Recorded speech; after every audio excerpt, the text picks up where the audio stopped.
Naam, ahlan wa sahlan wa marhaba. Ni matumaini yangu kwamba ubuheri wa afya popote pale ambapo unaitegea Tamrini ya Channel 1 mchana huu wa leo, ikiwa ni dakika kama 3 hivi zimekatika baada ya saa 6 adhuhuri. Ni kukaribisha ndani ya kipindi hiki ambapo kama kila siku ya wiki kuanzia siku ya Jumatatu hadi Alhamis tunazungumzia masuala mbalimbali ya kitaifa, ikiwemo masuala ya elimu, siasa, utangamano na vile vile masuala ya maendeleo. Hii leo ikiwa ni siku ya Jumanne ya tarehe 16 mwezi wa Februari mwaka 2021, taifa limegubikwa na majonzi kede kila mahali na kila sehemu, tukiendelea kumwomboleza aliyekuwa seneta wa Garissa Yusuf Haji. Pia kumbukwe jana alizikwa aliyekuwa kigogo wa siasa eneo la Gusii Simeon Nyachae katika hafla mbili ambazo zilihudhuriwa na Rais Uhuru Kenyatta. Ni miongoni mwa masuala ambayo tutakuwa tukiyazungumzia hapa, lakini kwanza nataka nikupeleke moja kwa moja hadi katika jumba lile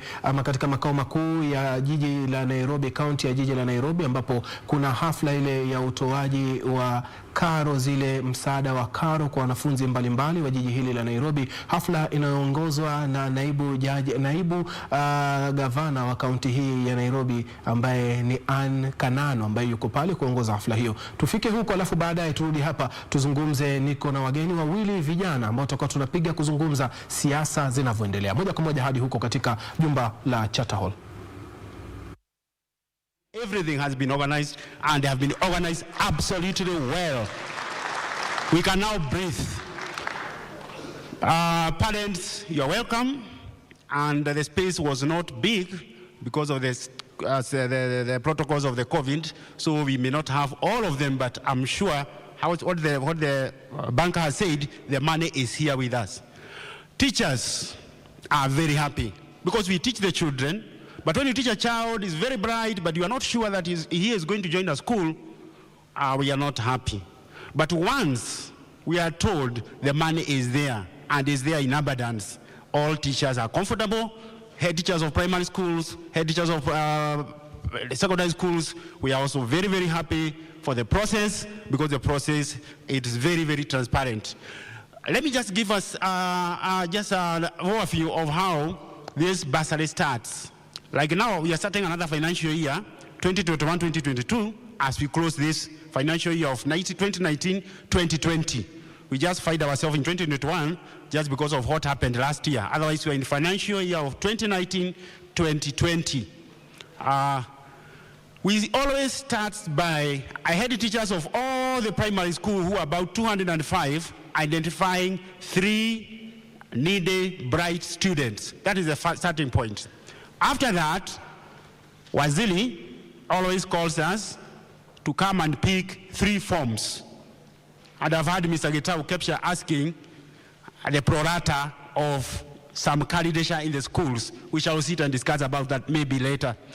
3 forms, and the head teachers go directly to the primary schools and they give the needed students. And at this juncture, I must appreciate the head teachers, because the process is open and they sit and the right minutes to really support the candidature of the children they have already picked. It is absolutely transparent, and once the forms are returned, the process starts. This process, parents, is not easy. One, the parents sometimes they don't fill the forms properly. Tunasema tunataka uweke picha kwa pale form, na si picha ya watu watatu, tunasema ni ile passport. Na ni mtoto akiwa na uniform, ili tunajua ni mwanafunzi wakati ako class 8. Kutoka pale tunataka birth certificate, kwa sababu tunataka kutathmini umri wa ule mwanafunzi. Photocopy of the ID of the guardian or the parent, it must accompany that. Admission letter to confirm this child has actually been admitted to this high school, it must be there. The other document, of course, is the result slip. The result slip must be there, so that we also try to see whether the child was absolutely bright to be joining that school, whether it's also he can qualify for the bursary of this county. Then after they have been returned, but unfortunately some parents do not return those forms. They stay with those forms, they write other things. You will find always about 2 or 3% of the forms are never returned.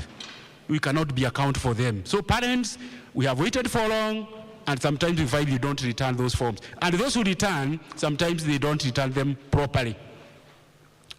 We are also happy because of the secondary schools. But I want also the head teachers of secondary school to assist us.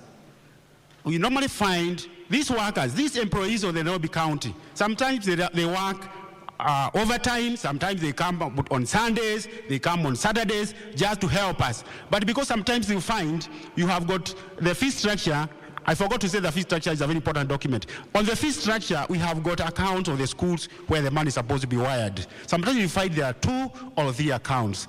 Last year, we wired money for very many students in some banks, in some schools.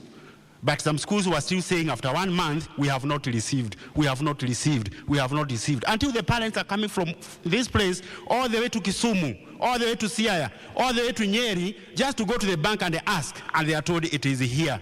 And then to get the document, to take it to the school.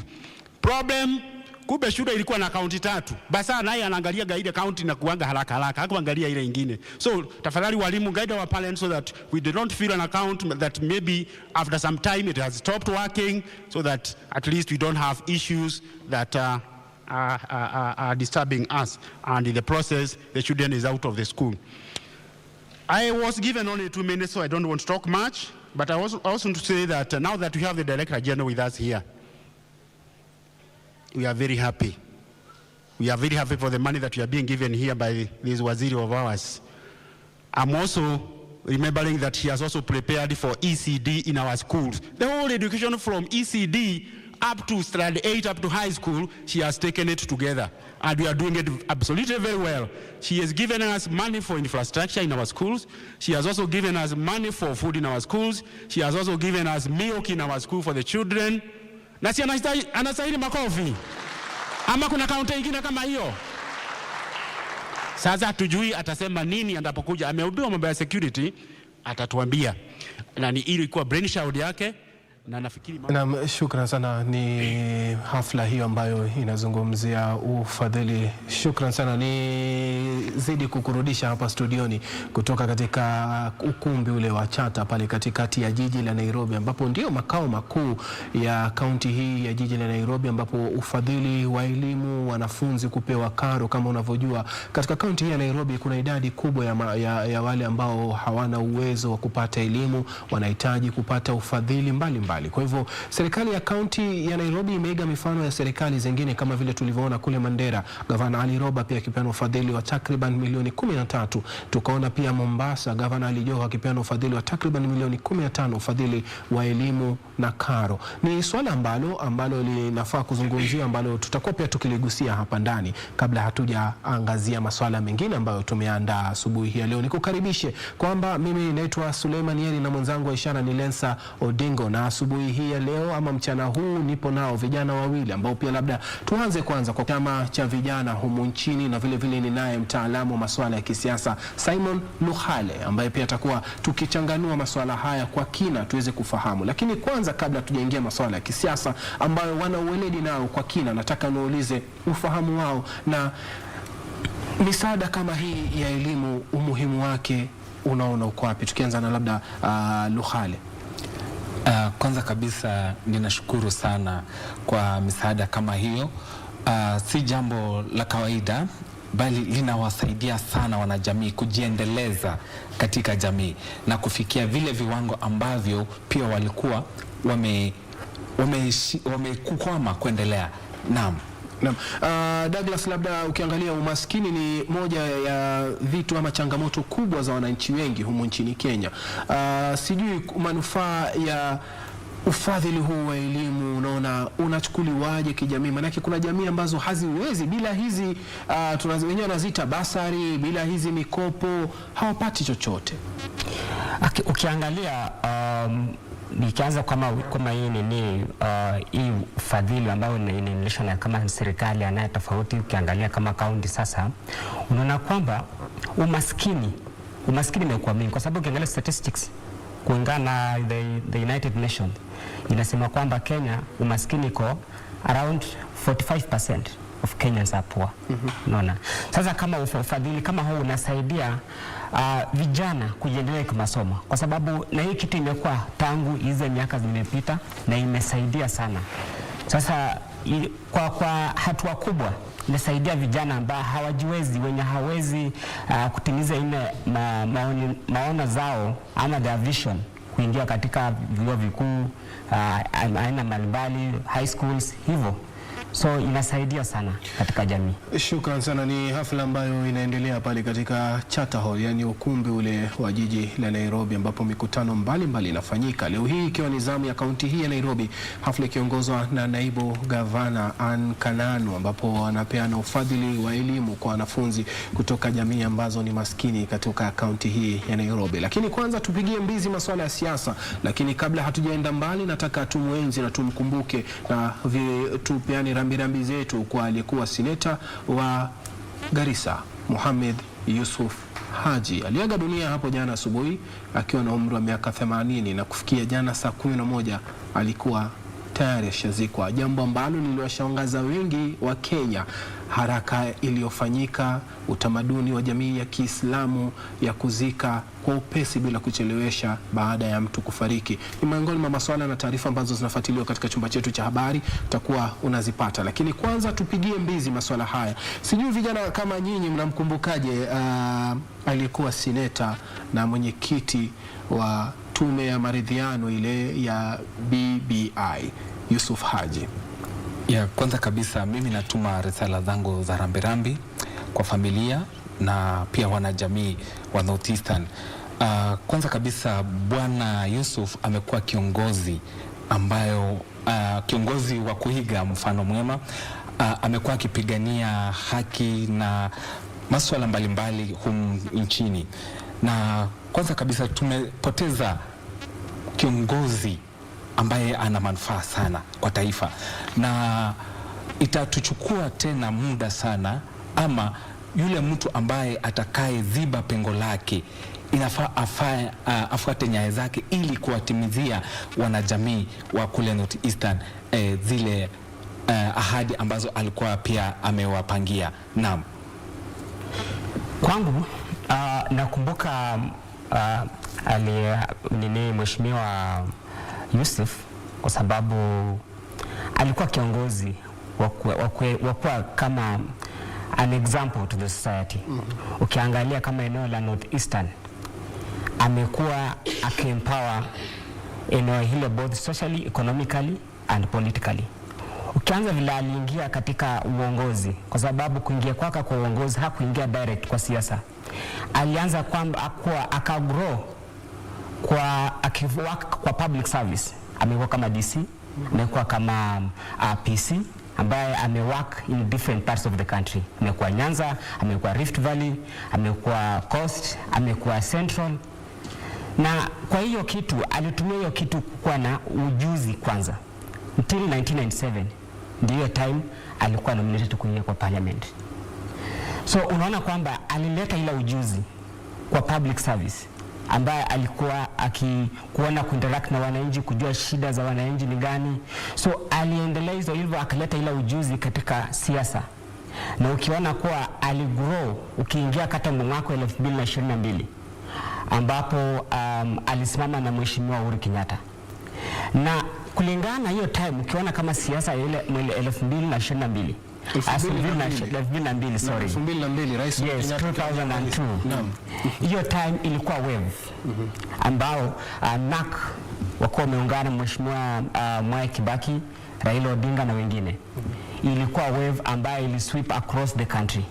Lakini mheshimiwa mwenda zake Yusuf alisimama na mheshimiwa Uhuru Kenyatta, na North Eastern ilichukua viti 10 out of 11. Inaona kwamba alikuwa ule kiongozi ambao watu walikuwa wanamdhamini, wanamuelewa na wanampenda kwa sababu ya uongozi wake. Safi kabisa. Kuna nukta ambayo Douglas Shamala ameitoa hapa Simon, akizungumzia kwamba 2002 hadi 2021 seneta mwenda zake Yusuf Haji amesimama na Rais Uhuru Kenyatta, na siasa za eneo la kaskazini mashariki mwa Kenya akizitawala kama kuwaonesha njia jamii za eneo lile. Kuondoka kwake anaiachaje jamii ile? Anaiacha katika pengo, ama jamii ile saizi iko mahali bora zaidi na kuna watu ambao wataendeleza kile alichokuwa kifanya? Kwanza kabisa yeye ameacha pengo kubwa sana. Kitu ya kwanza, amekuwa mwandani wa rais kabisa na wamekuwa wakifanya mambo kadha wa kadha pamoja, na kusema kutakuwa na yule mtu ambaye atamrithi ni vigumu sana, kwa ajili tunapoangalia North Eastern yote kiongozi yeye ndiye amekuwa kingpin huko, na hatuziona kiongozi ambaye anaweza iga mfano mwema kumliko. Naam kabisa. Sijui anasema haoni kiongozi ambaye anaweza ziba pengo lile ama kuiga matendo yake. Pengo linaweza zibwa, lakini matendo yake ndio yaweza yasizibwe. Pengo linaweza zibwa, lakini matendo zake zitabaki. Na hiyo itakuwa ngumu sana. Style of leadership ndio itakuwa ngumu sana kuzipa ile pengo ambayo ameliacha. Kwa sababu ukiangalia eneo la North Eastern iliandanisha sana na style yako ya politics. Kuna viongozi sahihi, kuna Mheshimiwa Aden Duale ambaye sahihi ukiangalia ndio the senior most politician ambaye sahihi tunaweza sema ako, lakini hatujui kwamba ataendeza ile ile leadership ambayo nani Mheshimiwa Yusuf alikuwa nayo. Sasa itakuwa ngumu sana, ita take time. Sijui hali unasemaje? Yupo Adam Keynan ambaye ni kiongozi amekaa sana katika uongozi takriban miaka 20 katika bunge pia. Ukiangalia pia wako kina Ali Roba ambao wamechipuka, amekaa miaka awamu mbili katika kiti cha ugavana kule eneo la Mandera. Kwanza kabisa yeye hatuwezi sema kukaa kwenye serikali ama kukaa kiongozi kwa huo muda wote ndio itasemekana atafuata nyaya zake za Bwana Yusuf. Nitakuwa ni vigumu sana, kwa kila mtu ako na mienendo zake, ana mipangilio zake kwa wanajamii, na pia ina ule mtazamo ambao wanajamii wako nao kwa Yusuf inaweza kuwa tofauti kwa viongozi wengine. Sasa hatuwezi sema hao viongozi watafuata zile nyaya unless Yusuf mwenyewe amekuwa akinacha somebody from that region. Naam. Mimi naweza sema hivi, si lazima Yusuf Haji anaji akwa kwamba amenacha some leaders. As a leader, they raise naturally. Una come up naturally. Na sometimes unaweza kuwa umekuwa na kingpin already, lakini mtu mwingine anaamka and overthrow ya kingpin. Naona sasa si lazima uongozi wenyewe. Na kama jana nilisikia Mheshimiwa Aden Duale akisema ndio naenda kuwa kingpin. Kingpin huwezi sema ukachitangaza. Sidhani kama anasema atakuwa kingpin, anasema ni kama ndio atakuwa kama sauti ya kusema katika eneo lile. Yaani mzee wa kisiasa wa eneo lile. That is indirectly saying kingpin. Kwa sababu sasa kusema atakuwa anasema nini? Mambo na siasa, mambo vile region itakuwa inaendelea. Ni one of the other ndio kwa kingpin. Na kingpin huwezi sema ukajitangaza. Mwenyewe unaonyesha uongozi. Alafu wananchi wanasema huyo ndiye atakuwa kiongozi wetu. Sijui unaiangaliaje kauli hiyo pia wewe? Je, unaona kwamba kisiasa saa hizi nani ambaye watu wa eneo lile watakuwa wanamsikiliza na kumfuata? Kusema kweli, Bwana Duale ana usemi mkubwa katika eneo hilo, siasa za kitaifa pia. Na pia katika siasa za kitaifa. Wacha tuseme hii ndiye atasikizwa sana kuliko mwanasiasa mwingine. Na itagharimu muda mkubwa sana kupata msemi mwingine katika eneo hilo. Naam. Tukiangalia mwelekeo huo, inaiweka wapi BBI katika eneo lile? Kwa sababu tukifahamu kwamba mwenda zake almarhum Muhammad Yusuf Haji seneta, yeye ndiye alikuwa kama baba, yeye ndiye alikuwa katika midwife wale ambao wameizalisha hii mtoto huyu wa BBI. Yeye ndiye akampatia ripoti ya kwanza rais, ripoti ya pili kwa rais. BBI ipo wapi saa hizi? Tukiangalia Duale kama yeye ndo kweli atakuwa nini, tayari ashatoa mikakati na kusema kwamba mambo ya kuangaliwa. Juzi tumemwona katika mkutano wa naibu rais William Ruto katika Kare, na akisema kwamba kama mnataka kumtoa naibu rais leteni. Hii inaiweka wapi BBI? Kwanza kabisa BBI katika eneo la North Eastern, however much it has been influenced na Bwana Yusuf Haji, wana North Eastern wenyewe wana mtazamo wao kulingana whether with the influence or without the influence. Sasa hatuwezi sema kwa vile Ndwale ndiye anaenda kusema katika eneo hilo, basi BBI haendi kuwa na manufaa, ama watu wakue against BBI kwa ajili Ndwale amesema. Ni mimi kwa mtazamo wangu, wacha wana North Eastern wafuate mtazamo wao wenyewe, kama BBI inaenda kuwa manufaa kwao ama haiendi kuwa manufaa kwao, depending to their decision. Now, sijui Shama, mimi ningesema hivi kulingana na hii maneno iko hivi.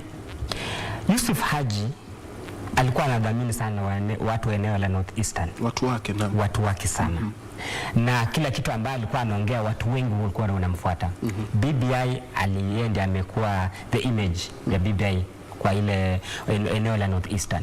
Hasa ukiangalia hivyo inaweka in a way that watu wanaweza support your BBI in memory to their leader. Kwa sababu anaacha structures. Naona sita alikuwa tu hapa kama kiongozi alafu akatoka. Aliacha structures.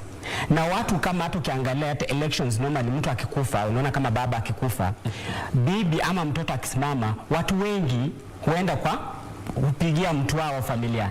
Kura za huruma zile. Ile kura za huruma. Na ile kwa hiyo huruma pia eneo la North Eastern kuna chances hata kama wengine kama kina Ndwale usimama wasema BBI hapana, chances ziko kwamba kwa ile huruma na memory of nani Yusuf watasupport BBI. Kwa sababu hata kama vile amekuwa kulikuwa na uungwaji mkono BBI sana in North Eastern. Yes, kwa sababu ya Yusuf. Lakini kulikuwa na matatizo, kulikuwa na malalamishi mengi kutoka kwa jamii ya wafugaji ambao unajua katika bunge yeye ndo amekuwa mwenyekiti wa jamii ya wafugaji. Kwa muda. Kukuwa na malalamishi haimaanishi kwamba watu hawayungi mkono. Kwa sababu kila kiongozi responsibility yako ni kuona maoni tofauti ambayo inakuja kutoka kwa wananchi. Na hii ilikuwa tu maoni kama kawaida, watu walikuwa wanasema tunataka hii, na hiyo ni kawaida. Haimaanishi kwamba iko na effect kwa ile uungaji mkono wa BBI katika eneo la North Eastern. Sijui Lukhali unasemaje? Unaona, kwanza kabisa wache tuachane na ule mtazamo wa kusema kwa vile kiongozi amesema tufanye hivi, ama at massive votes of voting over a particular thing kwa ajili kiongozi amesema. We have to get out of that perception so that to grow as a country. Naam. Okay, mimi naweza kuambia hivi. Mbona unachokuwa kiongozi? Kwa sababu anaenda kurepresent interest zako. Yeye unaona kama wewe ukichukua kiongozi mbaya, basi hiyo ndio shida yako, utaenda kusafa as a citizen. Sasa kama yeye walichukua yeye kama kukua kingpin, kukua kama kiongozi ambaye ana represent all the issues kwa ile kwa serikali. Sasa kama wewe kiongozi amekuambia mimi naona na hii mfano, mbona usifuate? You see that? Hiyo mimi naona kama kiongozi, kama unaona kama yenye anafanya ni mbaya, basi wewe mtoe, weka mtu ambaye unajua ni mtu mwenye integrity. Yes, mimi sina shida. Mimi naona kiongozi akisema inafaa ifuate, na kama wananchi, kama ukiona kuna counties ambazo pia kumekwanga na hiyo shida, lakini mimi nasema hivi ni lesson ambayo wananchi wanafaa waone, wasema kwamba ukichukua kiongozi ambaye mwenye hana maadili, mwenye atawapotesha kisiasa ama kwa njia yote ya maendeleo, basi mtoe. Yes, sasa mimi naona yenye alisema na wenyewe ni watu wa eneo la North Eastern walikuwa wanampenda, basi watu watafuata hiyo nyayo. Lakini hatuwezi ana imani sana na jamii kwamba haitamwangusha mwenda zake. Sijui kwako Lukhali. Mimi naweza sema hivi, haifai tumfuate kiongozi kwa kila mambo ambayo wanasema. Pia sisi tuna msimamo wetu, tuna tuko na ile nafasi ya kurekebisha pia kiongozi. Si ati chochote ambacho kiongozi amesema tunakifuata. Tunaweza kuwa tunakifuata na kumbe kinatupotosha sisi kama wanajamii. Nakubaliana na wewe. Lakini sasa hata tumesema kuwa wakati Yusuf alikuwa kwa uongozi, watu eneo la North Eastern walikuwa wana raise complaints. Hii inamaanisha kwamba wananchi wanaongea. Yes. Haimaanishi kwamba wanasema yes, hapana. Wanasema hapa tunataka hivi, na kiongozi anasikia, anasema okay, kama ni hivi tufanye hivyo. Haimaanishi kwamba sasa kama wewe hata baba kwa boma inafaa kiongea unamsikiza. Unaona? Sasa kama wewe ni kiongozi ambaye ako kiongozi na wewe hamsikizi, ni kiongozi aina gani? Naona sasa tutasalia sana kwa swala hilo tu, labda tuliondokee kidogo, maana naona limeanza kuleta joto kali. Tuangazie masuala mengine ambayo pia yamejiri humu nchini. Jana tumeona baadhi ya viongozi wakikamatwa kule Kisii. Silvana Sosoro yule ni mbunge akikamatwa, alafu vile vile naibu gavana wa Kisii Joash Mangi pia wakikamatwa kwa kile ambacho kilitajwa na maafisa wa usalama kwamba walikuwa wana njama ya kutaka kutatiza mazishi yale. Sijui kwa nyinyi kama wachanganuzi wa kisiasa, unaona kukamatwa kwa viongozi wale kulikuwaje? Mimi kwanza kabisa naweza sema hiyo ilikuwa dhana ya kusema kuwa hao viongozi walikuwa na njama. Kama ingekuwa imedhibitishwa kuwa wako na njama, pia ingewekwa wazi, lakini mimi naweza sema ni kuwakandamiza tu. Hatuwezi sema walikuwa na njama ili hali hatujadhibitisha kuwa walikuwa na njama. Wangekuwa na njama pia wangedhibitisha kuwa kuna njama, ndio waende wakamate ama wawazuie ili wasihudhurie hafla hiyo. Naam. Kwangu mimi naona hiyo kushikwa kwa mheshimiwa Osoro na Mangi, mimi sioni shida. Kwa sababu mimi sioni shida. Kwa nini huoni shida? Sioni shida kwa sababu wacha nikwambie hivi. Hii ni mkutano, hii ni matanga. Uliona ilifanyika ile wakati mwingine. Kwa baba ya Mangi. Yes, kwa baba ya Mangi. Mheshimiwa Osoro alitoka kwa kiti, anaenda ana-attack mtu kwa nini mheshimiwa Dakoreti akiwa anaongea. Sasa hiyo inaonyesha kwamba kama serikali inge prevent mapema, hatungesema kwamba alikuwa na intention. Walimwacha akakuwa na ile intention. Unaona? Na serikali iko na ile ujasusi, the intelligence. Ujasusi. The intelligence ambayo inajua kama umeplan kitu. Unaona sasa? Na hii ni vijana, mimi naona vijana kama wenye wanakuja kwa uongozi sahihi, vijana kama vile sema mheshimiwa Osoro, ni vijana ambao wanatuletea image mbaya katika society. Unaona? Kwa sababu hii siasa ya kupigana, siasa ya kutusiana, hii sio mweneo ambayo vijana inafaa tufuate. Na sasa wanatakana waangalie hata katika ile Coastland. Tumekuwa na mwenda zake mheshimiwa Cheche. Ukiangalia historia yake, alikuwa kiongozi mnyenyekevu, kiongozi ambaye anaonyesha leadership, si kutuziana, si kuamka kupigana. Unaona? Alafu ukiona any event lazima tu respect. Kama sasa ilikuwa mheshimiwa the president alikuwa kwa event. Sasa the government always take any chance kuaibisha community na kuaibisha pia the president. Unaona sasa? Umetaja kitu kizuri kuhusiana na mazishi. Mazishi ya seneta mwenda zake Yusuf Haji yametajwa sana, yamezungumzwa sana mtandaoni kwa sababu kuna vitu kadha wa kadha ambavyo havikuonekana, tofauti na mazishi ya viongozi wengine wa kisiasa. Sasa kidogo kabla nirudi kwa kuzungumzia swala hilo, nataka tuelekee bado katika eneo lile la Charter Hall ambapo mkurugenzi mkuu wa eneo hili la Nairobi Jenerali Mohamed Badi anazungumzia kuhusiana na masuala ya ufadhili wa elimu. Our children. The launch and implementation of the Nairobi County Executive and Ward Bursary Funds will go a long way in establishing a positive change and contribution in our communities. Nairobi Metropolitan Service, through all its function, is fully committed to the welfare of the learners. As schools resume after a long break due to the ongoing COVID-19 pandemic, our Health Directorate visited schools across the county, not only to impart knowledge on regulations laid out to spread, but also to ensure school administrators meet the laid out requirement. Working with well-wishers, NGOs, including UNICEF, and other agencies, we continue to install hand-washing stations in our institutions, distribute sanitizers and face masks to all our 17 sub-counties. The latest was seeing over 60,000 masks distributed to primary schools. aware that our schools serve as an isolation center before reopening. That included Moi Girls High School, KMTC, and Upper Hill High School.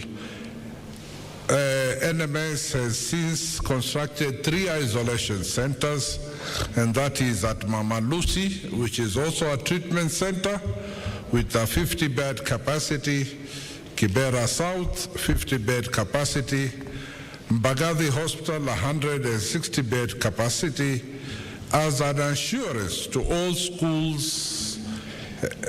school heads of good state of preparedness as we continue to battle this disease, and as we continue to impress on our pupils and youth to remain biggest ambassadors in fighting its spreads in school and at home. This, as over the years, we have seen great input and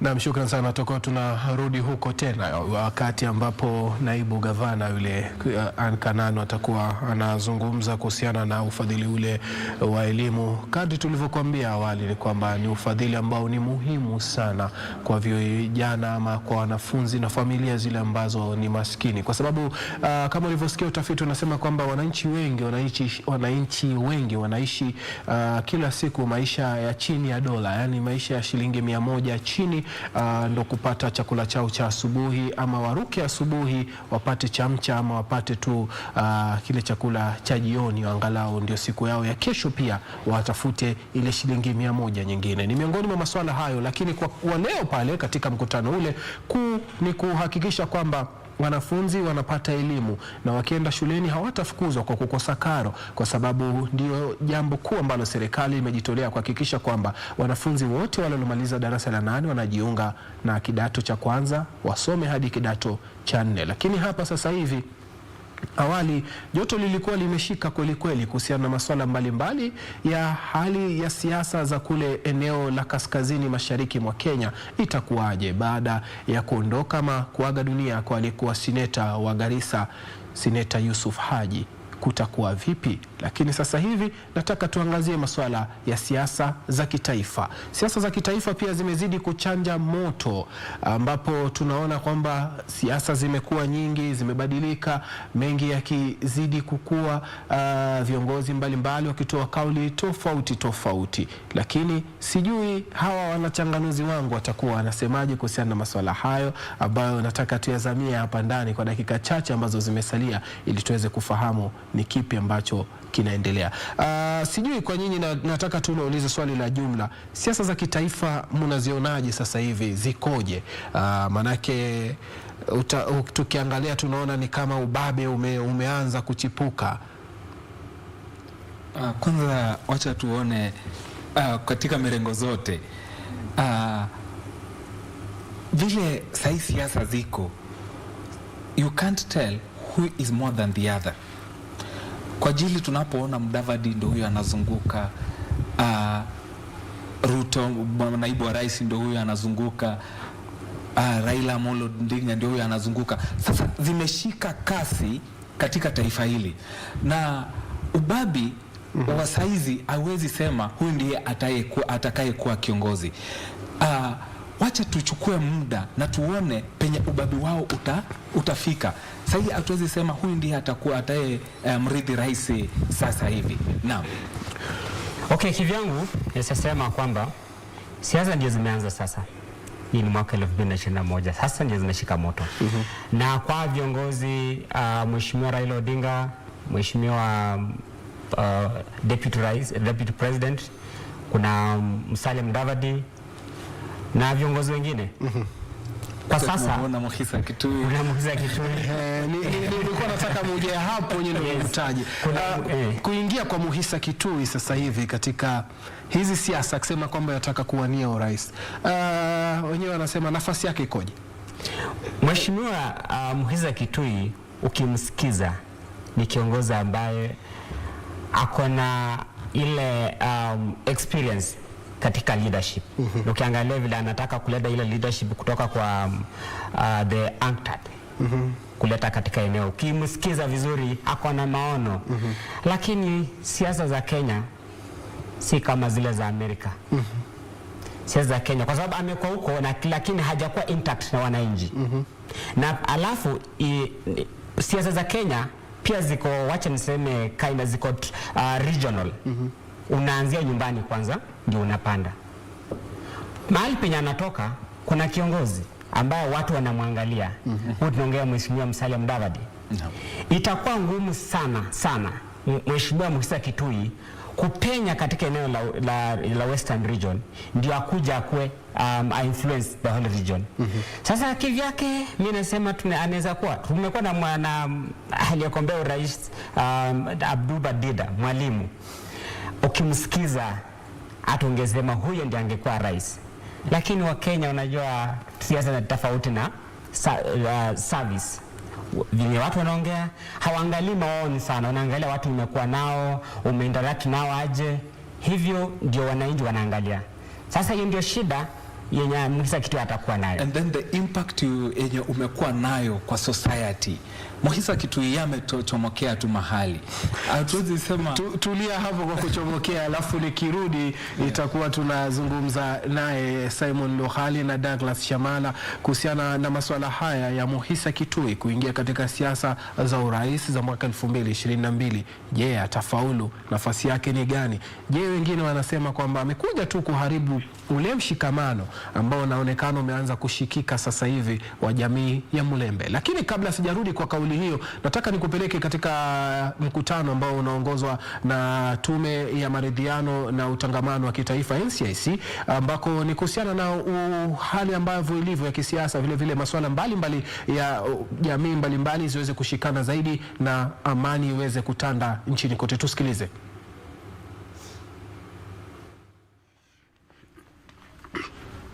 Thank you very much, Sam.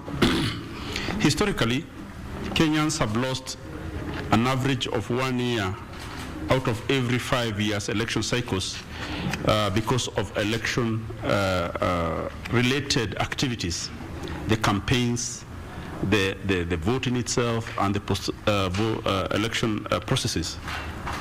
It's very, very unfortunate that it seems that this time we are likely to lose 2 years in the economic life of the country because of early campaigns and early political activities that are disruptive to the national economy and to national processes.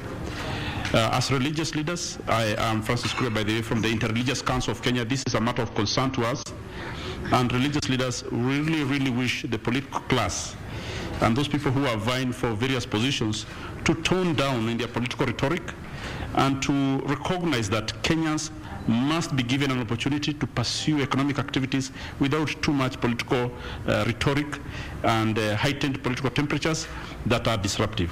We therefore are very concerned, the religious leaders are concerned, and would wish the political class to tone down on their political rhetoric so that the Kenyans can be engaged fruitfully. We want as religious leaders, we are calling on the political class to stop the political manipulation, especially the ethnic mobilization and disruptions, so that Kenyans can have at least some time. They can do their politics much later when we come nearer the elections, but it's now too early for the level of political rhetoric that we are seeing in the country. So our appeal is to the political class to please lower the political temperatures. It's unnecessary. We are a long way to the elections, and Kenya will lose a lot. Actually, there have been estimates that we lose up to 2 percentage points in every electoral cycle because of political activity. So if we lose for 2 years, it's going to be too expensive. We are a poor country. A lot of Kenyans are looking for economic opportunity. A lot of Kenyans are looking for jobs. Losing 2 years of our economic life to politics is far, far too expensive. Thank you very much.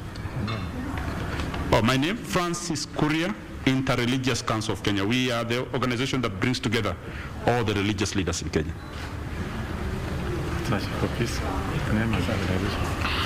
My name is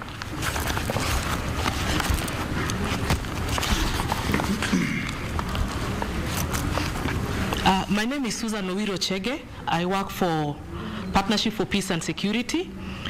Within Partnership for Peace and Security, one of the key things that we are doing is that we are implementing the Kenya National Action Plan on UN Security Council 1325. At the moment, Kenya is sitting at the UN in the Security Council. We have a very important position that the country must be able to show that position. So it is very important to rally around both women and youth with the resolutions that we have on 1325 and 2250 on youth, peace and security. What position are we playing in terms of engaging with issues of prevention, issues of mitigation of the conflicts that are existing within this time?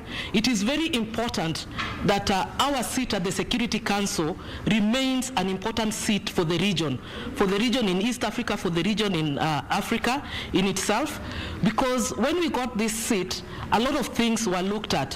What is it that we are playing in terms of implementing and localizing some of the UN Security Council?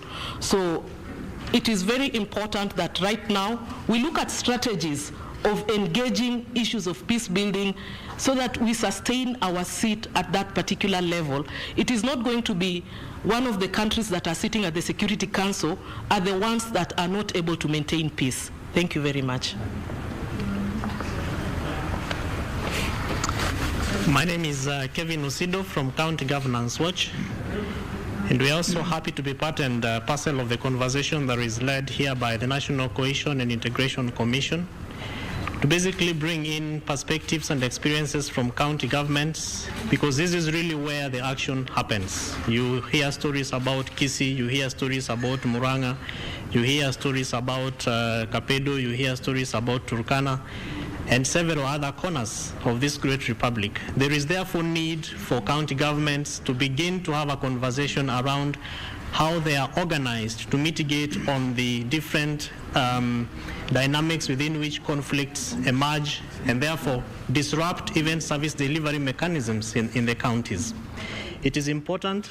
Naam, ni mashirika mbalimbali hayo yakikongamana na tume ya uwiano na maridhiano ya kitaifa kuzungumzia jinsi ambavyo usalama unaweza kuboreshwa humu nchini na vile vile kuhakikisha kwamba amani inadumu kila mahali. Ukisikia pale mwakilishi wa ile tume ya mashirika ya kidini Interreligious Council Francis Kuria akisema kwamba kuna jukumu la dini ama viongozi wa kidini kwa mstari wa mbele kuhakikisha kwamba wanahubiri amani na kutowapa nafasi viongozi ambao wanaonekana kwamba wanataka kutia doa taifa hili. Vile vile kama Kenya ipo katika miongoni mwa mataifa ambayo yapo katika ile tume ya usalama ya Jumuiya ya Ulimwenguni, ile shirika la kitaifa la UN lile kuhusiana na usalama. Kwa hivyo ipo haja ya Kenya kudumisha amani yake, ni miongoni mwa masuala ambayo yamezungumzwa pale. Tutakuwa tunaipata taarifa hiyo katika taarifa zetu za saa 7, saa 1 na saa 3 usiku. Kwa hivyo ni wahusishe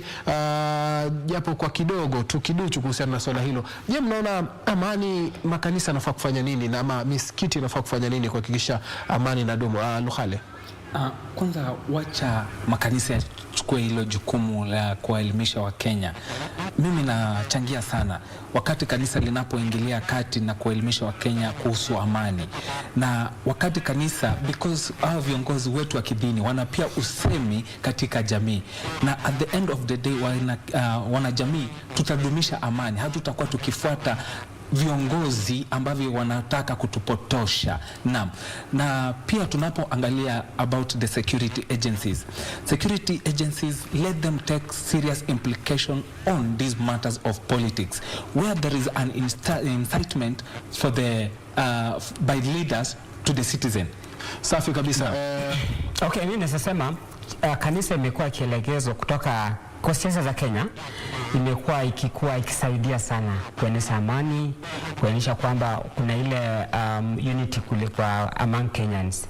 Sasa ukiangalia kama hii siasa hii, kanisa iko na jukumu zaidi ya kuhakikisha kwamba kuna ile usalama katika Kenya, kuhakikisha kwamba kwa ile congregates the mass kuhakikisha kwamba wanawaambia umuhimu ya kukaa pamoja.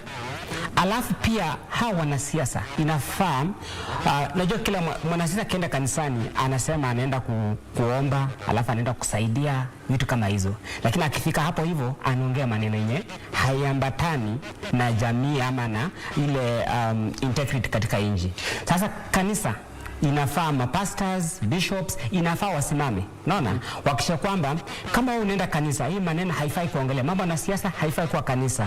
Alafu Kenya kama viongozi wenyewe itakanda kuwa what you call patriot. Kenya iko kwa ile seat ya UN Security Council, kitu ambayo iko very critical kwa sababu Kenya imejiweka kama nchi ambayo inasimama kwa advocate for peace in the region. Kama watu kama Kenya ina advocate for peace na isemekana kwamba later it is the same country ambayo ina create instability, sasa itakuwa muhimu, italose ile seat na ile integrity, unaona, katika the UN security seat. Sasa nitakana tuchukue ile mwelekezo na ile example yenye watu na countries zingine zilitupatia kura kwa hiyo kiti, tuenelezee na ile mfano na tueneleze amani. Naona muda wangu umekatika, ikiwa imesalia dakika moja peke yake. Nataka niwapatie kila mmoja sekunde chache tu muweze kupeana kauli zenu za mwisho kuhusiana na mambo ya siasa na Muhisa Kitui. Labda tufunge na Muhisa Kitui, lakini dakika chache tu, si dakika, sekunde chache tu. Nianze na Lukhale. Mi kwanza kabisa ningependa kumwambia Muhisa Kitui, wacha atulie, wakati wake utafika. The unity that Western people are building now, let them build to go to another level, but not to come and divide the Western bloc again.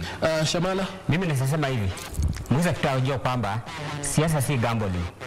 Unaona, alijaribu senator akaangushwa, ni MP kitambo akaangushwa, so uwezo anguka uko kienda mbele hivyo. Unaona, sasa arudi chini, ajenge msingi, ajuana wananchi vizuri, ndio akue ile, ndio asimama, at least ajue kwamba think about kuvai for presidency. Hiyo ndio itamsaidia. Alafu aache kwa spoiler. That's because as it stands, he's a spoiler. He's kind of a project. Shukrani sana. Sina muda Shamala. Sina muda Shamala. Utaniwia radhi kwa sababu muda wangu umekatika, ikiwa ni dakika 50 zimekatika baada ya saa 6 adhuhuri. Itakuwa siku nyingine Douglas Shamala na Simon Lukhale kuzungumza